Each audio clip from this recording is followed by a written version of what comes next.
Salut la compagnie, c'est Jules Melon et aujourd'hui dans un Ciné Critique, je vais vous parler d'un film français qui a fêté il y a quelques jours, quelques semaines, ses 60 ans, un des représentants parmi tant d'autres de la nouvelle vague et ma découverte sur le tard d'Agnès Varda, voilà, une grande cinéaste française avec probablement son œuvre la plus connue, Cléo de 5 à 7, sorti donc en 1962 et avec au casting dans le rôle principal et titre, celui de Cléo, Corinne Marchand, à ses côtés on peut citer la présence de Dominique Davray, José Luis de Villalonga, Michel Legrand, qui est quasiment dans son propre rôle de compositeur et qui a composé la musique du film. Il y a également Serge Corbert, un metteur en scène qui nous a quittés plus tôt cette année, et citons la présence d'Antoine Bourseiller dans le grand final, sur lequel je ne vais pas forcément dire grand-chose, parce que peut-on spoiler un tel film? Ah, quelque part oui, parce qu'une question nous est posée dès le début. Est-ce que Cléo va mourir? Oui, elle a peur, elle attend des résultats médicaux à 7h du soir. Il est 5h, donc vous avez compris, c'est presque en temps réel. Et elle va voir une diseuse de bonne aventure, elle va se faire tirer les cartes, le tarot et tout, on voit la caméra d'en haut, qui filme d'ailleurs tout ceci en couleur, et puis elle y voit des signes négatifs, la mort, le pendu, et après hop, on bascule dans un noir et blanc qui ne nous quittera plus jusqu'à la fin, et on va suivre les déambulations de Cléo, que ce soit dans les rues de Paris, et dans son milieu artistique, puisqu'elle est chanteuse, un petit peu frivole, on sent que sa vie est quelque peu artificielle quand même, et petit à petit, avec cette peur, avec quelques signes superstitieux autour d'elle, à un moment elle va casser un miroir, voilà, eh bien elle va s'ouvrir à la vraie vie et aux autres, elle va prendre sa vie en main, peut-être de façon éphémère, et à un moment s'ouvrir aussi à un véritable amour, elle a un amant, voilà, mais il y a une rencontre très belle et très poétique dans un parc, et qui va être faite, donc cette rencontre avec un soldat qui revient donc depuis quelques jours en permission de la guerre d'Algérie et qui va y repartir. Donc lui aussi va affronter la mort d'une certaine manière. Et c'est là qu'on se demande si cette romance naissante pourra durer selon les résultats qu'elle aura, peut-être à la fin du film, mais sur lesquels je laisse planer un mystère. Il faut que vous voyez ce brûlot afin que la réponse vous soit apportée. Alors, qu'est-ce que j'ai pensé de ce Cléo de 5 à 7? Eh bien, j'ai beaucoup apprécié, même si, forcément, à vouloir filmer, surtout sur la première partie, toute cette artificialité de la vie, puisque c'est un peu cela, le message, eh bien, il y a des longueurs, mais on prend le temps, justement, de connaître et de comprendre ce personnage, de voir comment elle s'est construite, par la force des choses, peut-être dans des stéréotypes dans lesquels on l'a classée, puisque c'est une chanteuse, elle a du talent, mais voilà, attention.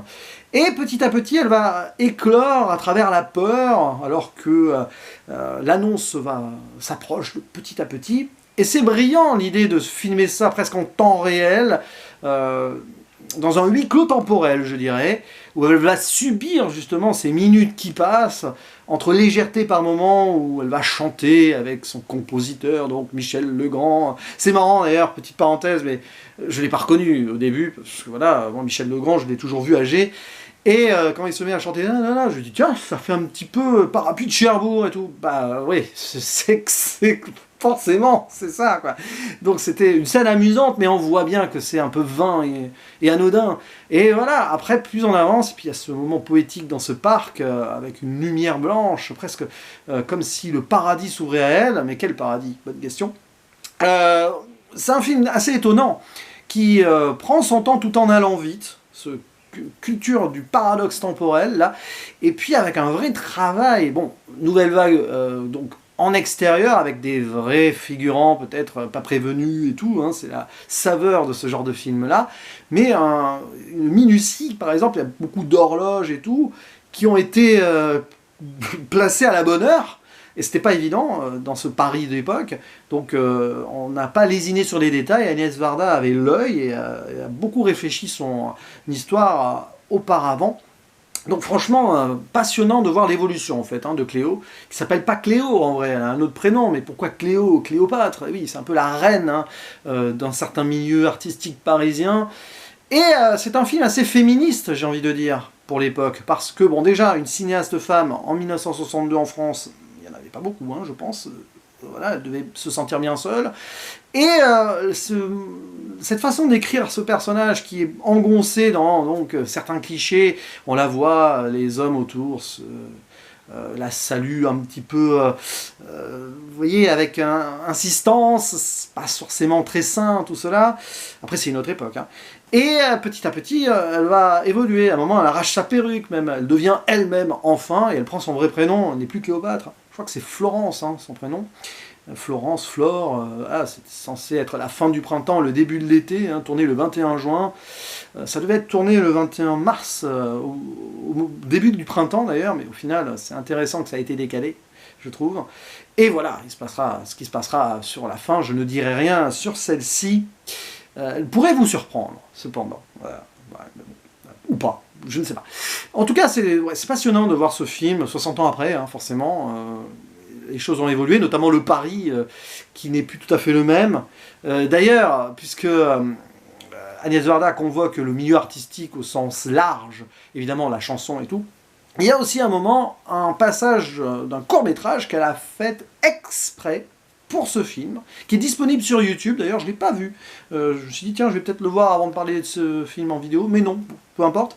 Et dans ce court-métrage assez étonnant, qui fait des références à Buster Keaton ou à Chaplin, hein, c'est du muet.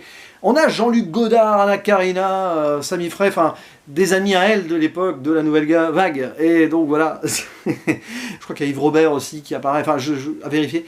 Et même Jacques Demy, hein, forcément.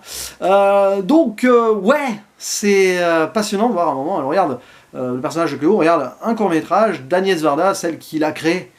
C'est bizarre. Et puis bien sûr, à un moment, la sculpture aussi, une de ses amies qui pose nue pour l'époque, voilà, un film libre quand même, qui montre les choses. Non, franchement, un film à découvrir, c'est beau, c'est pétillant, c'est un peu long par moment, mais ça se justifie par rapport à la trame globale du film, et ça fait réfléchir sur notre existence, hein, que parfois on peut vivre de certains artifices, d'une frivolité qui pas forcément d'ailleurs mal, c'est pas un mal en soi, mais à un moment on doit prendre les choses en main quand on sent que l'heure tourne et que potentiellement le temps presse, aïe aïe aïe.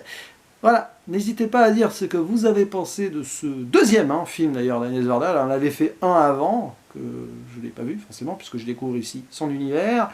D'ailleurs, quel est votre Agnès Varda préféré? C'est peut-être pas celui-ci, hein. Voilà, on parle beaucoup de Cléo de 5 à 7, mais elle en a fait d'autres. Et sur ce, il ne me reste plus qu'à vous dire à la prochaine. Ciao.